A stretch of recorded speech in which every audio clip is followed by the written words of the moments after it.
as I'm sitting there and all high and mighty Calvinist me, I know everything.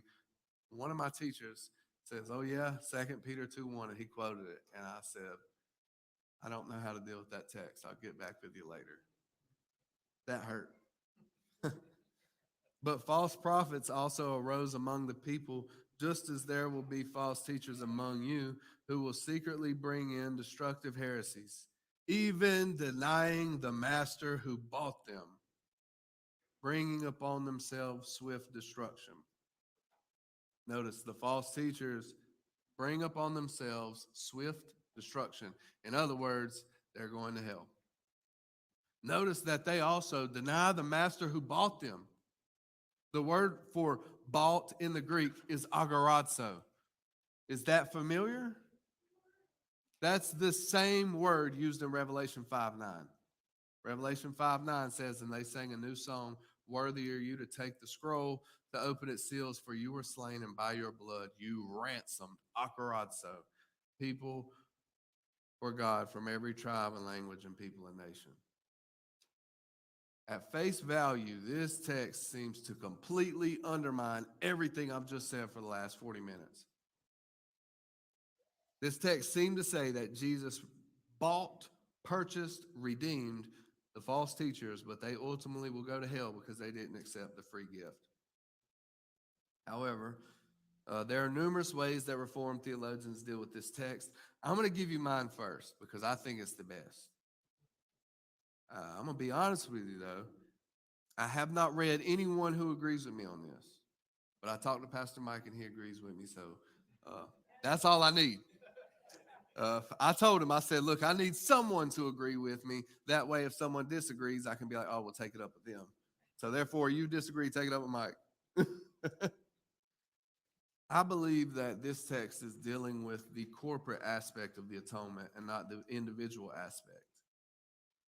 In Acts 20:28, it says that God purchased the church with his own blood. I believe that Acts 20:28 refers to purchasing the church as a whole, not as the individuals who make up that whole. The false teachers here were a part of the church, so they can say that they've been bought in that sense. However, they can't say that they have been bought individually because they ultimately perish. So what I'm saying is, okay, here's the church, okay, purchased by the work of Christ. Now, there's also chosen Charles, elect Evan, and then I'm just going to put the horns on this guy. That's reprobate Rob, okay? Christ's sacrifice individually purchases elect Evan and chosen Charles, so they go into the church. Boop, boop. So they've been bought in this sense, and because they're here, they can say they've been bought. But you know what? Reprobate Rob, he goes to church too. So reprobate Rob can say corporately he was purchased by the blood of Christ, but individually he cannot. He just snuck in, right? So I think that's what's going on in the passage. I think the false teachers were a part of the church. The church is purchased by the blood of Christ. Therefore, they can say that they were, to some extent, even though really individually, redemptively, they were not. They were just purchased corporately. I think that's the best way to deal with this text, and I think that it correlates very well with Hebrews chapter 10, verse 28 to 29, which says, "Anyone who has set aside the law of Moses dies without mercy on the evidence of 2 or 3 witnesses. How much worse punishment do you think will be deserved by the one who has trampled underfoot the Son of God and has profaned the blood of the covenant by which he was sanctified and has outraged the Spirit of grace?" The false teachers in 2 Peter chapter 2, verse 1 had been sanctified or set apart by the blood of the covenant. How? Because they were in the church. They were a part of the corporate body that Christ purchased with his own blood. However, they were not redeemed individually because, as we have noted over and over again, Christ's work is efficacious. Now, I'm going to give you the other arguments. If you like them better, use them. I don't care. I'm going to think you're wrong, though. But other folks like James White, they look at 2 Peter 2 a different way. He notes that the Greek word for master is despot. Jesus is often spoken of in the New Testament as kurios, as Lord. So James White says that because it's despot, this text refers to the Father. And the agorazo, or the word bought, notice that it has no purchasing price. Everywhere else in Scripture, it mentions a purchasing price. For instance, Acts 20, verse 28, which I quoted a minute ago. He purchased the church by his own blood or with his own blood. There's always a price mentioned. So he concludes that this refers to them being bought in a different sense, not in the sense that they were actually purchased by the blood of Christ, but in the sense that they are owned by God as their creator. So the text is essentially saying that they are denying their creator who owns them. That's how James White takes that. And look, I don't think I would want to debate him on that because he would crush me in a debate. But I still think I'm right.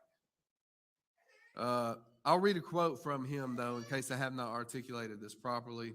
Quote, the term bought is being used non-redemptively.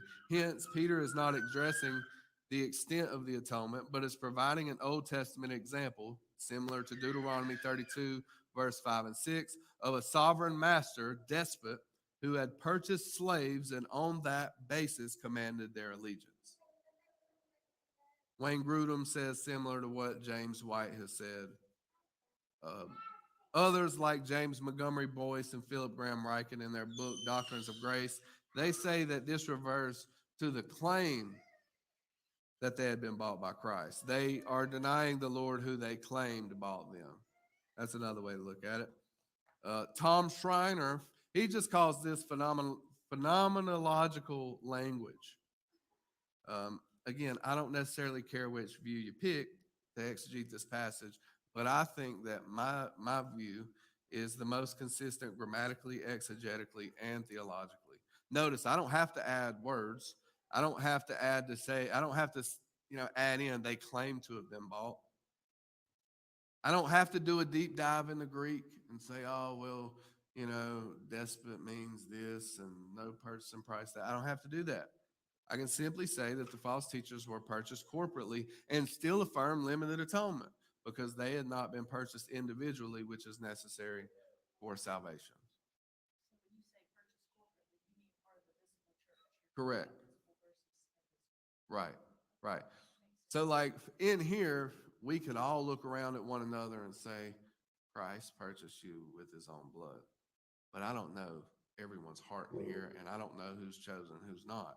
I'm hoping everyone in here is elect, but because it's visible, you can say we've been purchased by the blood of Christ, but we don't know invisibly who that redemptively applies to.